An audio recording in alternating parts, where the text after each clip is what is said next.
Alright, so magandang oras mga kababayan, mga ka-Golden Boy. Merong bagong tweet ngayon si Donald Trump sa kanyang social media.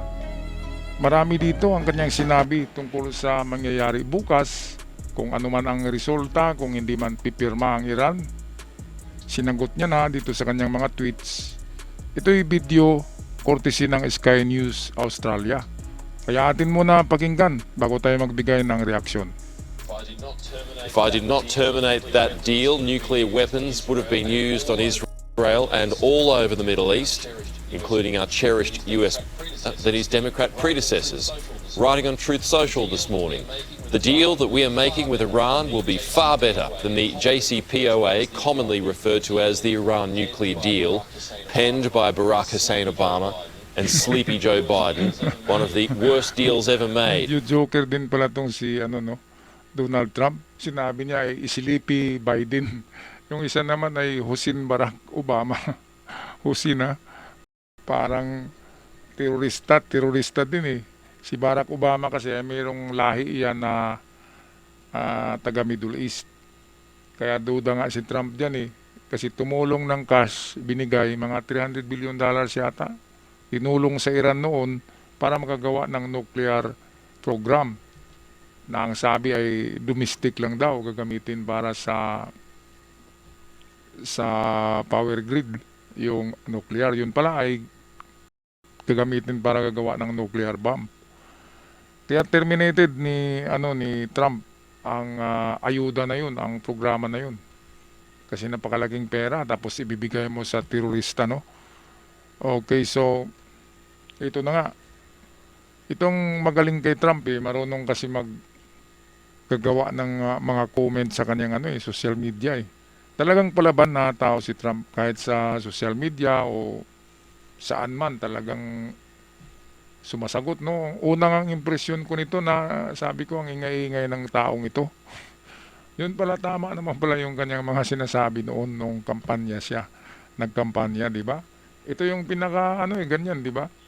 Si Trump, pero siya itong man of words. Kapag sinabi niya bumbahin ko kayo, bubumbahin talaga kayo.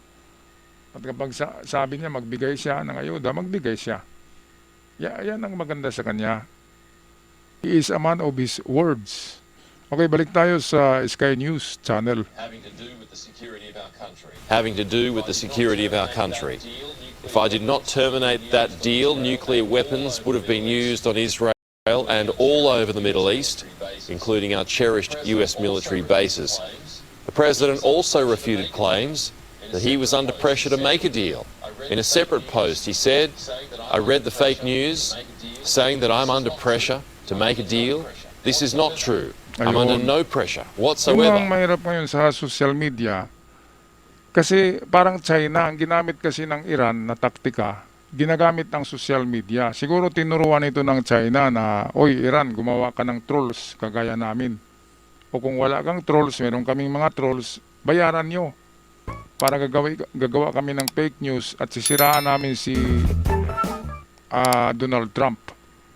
Ngayon, bakit ang Democrats na kalaban ng Republicans na partido sa Amerika bakit sila kumikiling sa Iran? Gusto nilang sirain si Trump. Nabayaran ba ang Democrats ng Iran? Yun ang hindi natin alam. Pero sigurado ako maraming channel sa Amerika, sa buong mundo na binabayaran ng Iran para magpapalabas ng mga balita, naratibo na maling-mali. Kagaya ng mga channel diyan sa India, napakarami. Bawat bukas ko ay palaging talo ang Amerika sa kanilang mga vlog eh. Kinukondisyon nila ang utak ng tao na matatalo ang Amerika. Kahit sa social media na lang, tatalunin nila ang Amerika sa fake news lang eh. Pero sa totoo, wala, di ba?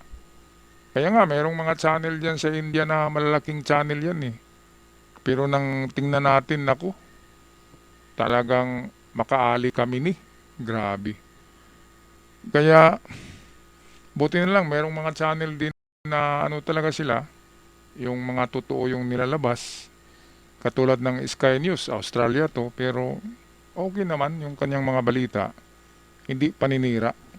Okay, tapusin natin tong balitang to. Although it will all happen relatively quickly. Although it will all happen relatively quickly. And in another post, the president said, "I'm winning a war by a lot. Things are going very well. Our military has been amazing, and if you read the fake news, Ayan, so kahit you would nga sa actually Amerika ang think we are daming mga losing the war." tabloids, magazine, newspaper, na fake news ang nilathala, parang Pilipinas lang eh. Ngayon mga kababayan, noong mga 1980s, walang mga ganyan na fake news. Sino bang nagpauso ng fake news? Walang iba, kundi ang China. Yung kalaban natin, fake news lahat pinapalabas niyan eh. Ang Iran, Middle East, hindi yan marunong gumawa ng fake news. Pero dahil tinuruan ng China na ganito ang gawin mo, sirain mo muna sa sa social media kasi marami ang mga taong maniniwala sa fake news at malusaw ang popularity ni Donald Trump. Ganon din 'yon. Katulad ng ginawa nila sa Pilipinas, nilulusaw nila ang popularity ni PBBM. Kaya hati ang mga tao sa Pilipinas dahil yan sa naratibo ng China. Yung kanilang mga trolls na mga binabayaran na mag-publish, katulad ng mga vloggers na binabayaran ng China, mga kababayan. Okay. Malapit na to. Tapusin muna natin ha. Well, Matt Finn has more now on the potential talks from Islamabad tomorrow. But the U.S. delegation for negotiations here in Pakistan may be arriving at any time soon. We expect that to be the Vice President, Jared Kushner, and Special Envoy Woodcock, but we don't have a confirmed date or time for these talks here in Islamabad. And on the ground here, security is tightening for the anticipated second round of peace talks between the U.S. and Iran. A red zone perimeter has been formed around the area where the negotiations are expected to take place. Now, state media associated with the Iranian regime claims Iran may not send a delegation here to Islamabad. Pakistan, ang Islamabad na hindi raw magpadala ng delegation ang IRGC, Iran. Sinong makipag-usap, 'di ba? Kung hindi sila makipag-usap sa US, ibig sabihin 'yan ay ayaw nilang pumirma, no agreement. At kung no agreement, they are choosing the hard way na sinasabi ni Hannity. Yung kanina, si Hannity sa Fox News, sabi ni Hannity, dalawa lang ang choices ng Iran. It's either the easy way, yung pipirma lang sila at tapos na, or the hard way, na bumbahin sila ni Trump, mapulbo sila, magtatago sila doon sa tunnel. Masarado ang tunnel, hindi sila makalabas, walang oxygen, mamatay sila ng gutom. At yung tae nila, maamoy nila palagi yung tae nila pagtatae sila sa loob ng tunnel. Yun ang gusto nila na the hard way. Mga kababayan, kung hindi talaga sila sisipot, mga sinungaling yan eh. Sisipot yan. Yan lang ipapalabas nila na matigas sila, hindi sila sisipot. Para yung kanilang mga supporters na mga gunggong sa Iran, na supporters nila yung mga kamag-anak lang nila, asawa nila, apo nila, anak nila. Kasi ang dami-daming asawa ng opisyal, di ba? Nasa 7-8. Kaya marami silang anak, yun ang kanilang supporters na mga gunggong. Ngayon, para sabihin na matapang sila, ay paayaw-ayaw muna sila, hindi kami pipirma niyan, hindi kami pipirma. Kailangan talaga, bakbakan muna. Yun ang kanilang pinapakita na image. Pero ang katotohanan yan, takot na takot, hindi na makakatulog. Yung spokesperson nga ng IRGC na maitim na yung mata, di ba? May eye bag na, hindi na makakatulog eh. Ang sabi ng mga eksperto, AI na lang daw yun eh. Patay na daw yun eh. Natamaan ng bomba. Kaya kahit ako hindi ako makakatulog, I can't wait for tomorrow. Gusto ko na ngayon na malaman kung pipirma ba talaga ang Iran o hindi para magagawa na tayo ng reaksyon. Ibukas pa ng alas 8, alas 9 natin malaman ang resulta nito mga kababayan. Okay, balik tayo sa Sky News. As long as the U.S. blockade remains in the Strait of Hormuz, but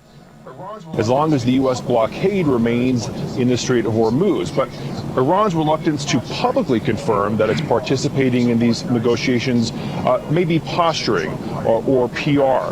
So far, the United States is moving forward. President Trump writing, "We're offering a very fair and reasonable deal, and I hope they take it, because if they don't, the United States is going to knock out every single power plant and every single bridge in Iran. No more Mr. Nice Guy.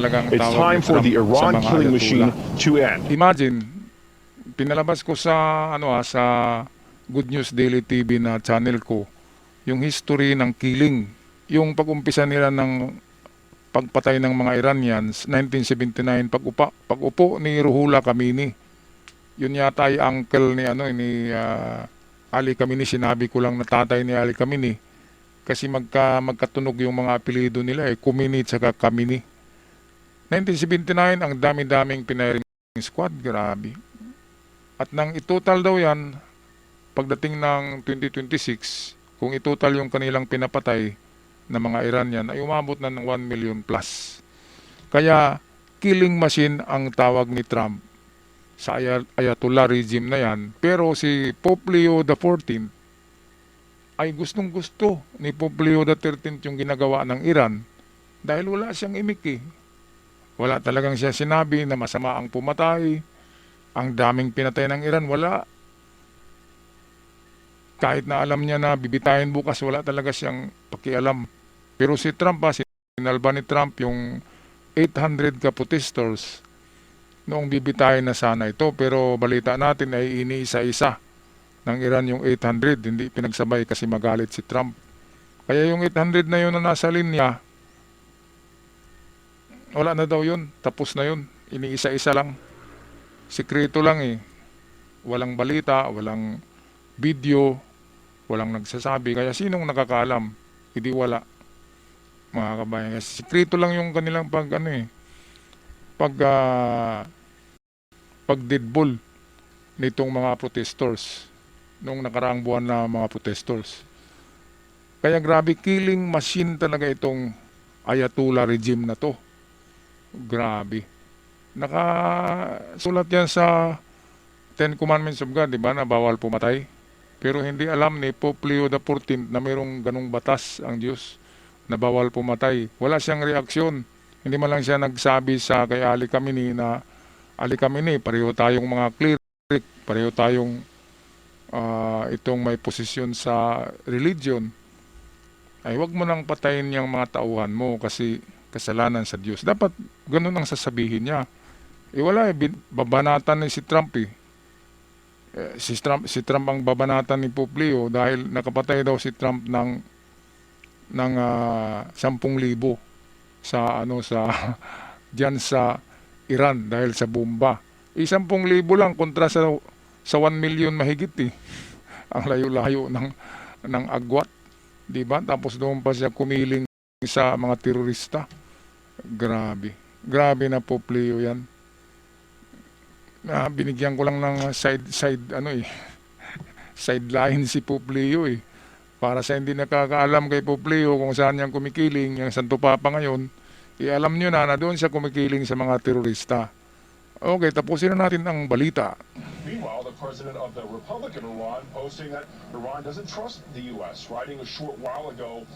Meanwhile, the president of the Republic of Iran posting that Iran doesn't trust the U.S., writing a short while ago, honoring commitments is the basis of meaningful dialogue. Deep historical mistrust in Iran towards the U.S. government conduct remains, while unconstructive and contradictory signals from American officials carry a clear message. They seek Iran's surrender. Iranians do not submit to force. Sa Masoud Pezeshkian na yan. Pezeshkian Masoud. Yan talaga yung presidente ng Iran. Pero siya itong nasuppress siya ng IRGC. Wala siyang control as a president sa Iran. Wala, parang puppet lang to Kaya yung sinasabi niya ay pabor na pabor palagi sa IRGC kasi titikluin siya ng IRGC kung magsalita siya ng IRGC. Kaya ito sabi ni Masoud Pezeshkian, sabi niya na Iranians do not submit to force. Hindi daw susurrender ang Iranians sa force. Bakit hindi niya sasabihin na IRGC does not submit to force? Bakit hindi IRGC? Bakit idamay niya pa yung Iranians? Yung kapag sabihin natin na Iranians, kasama na doon tong mga peace-loving Iranians na nagprotesta. Kung sabihin natin na IRGC, yan yung mga terorista na mga galamay o mga followers ni Ali Khamenei. Mga kababayan, kaya tong presidente na to walang kakwinta-kwinta Hindi man lang siya makipagpulong doon sa Islamabad, presidente siya eh. Kasi wala nga siyang tinatawag lang siya na idiot ng general ng IRGC. Katulad kay Abbas Araghchi, tinawag din yun ni Hamid Bahidi na idiot. Si si Muhammad Bagher Galibab naman, idiot pa rin yun, sabi ni Ahmad Bahidi. Kasi ang hari-hari ngayon, ang naghari-harian ngayon sa IRGC ay itong general na ang pangalan ay Ahmad Bahidi or Hamid Bahidi. Kaya itong kahit presidente ito, wala ito, takot ito kay Hamid Bahidi. Itong Pisiskya na ito, wala. Walang walang power talaga yan. Bakit naman naging presidente pa yan kung walang power, di ba? Wala siyang imik, wala siyang magawa.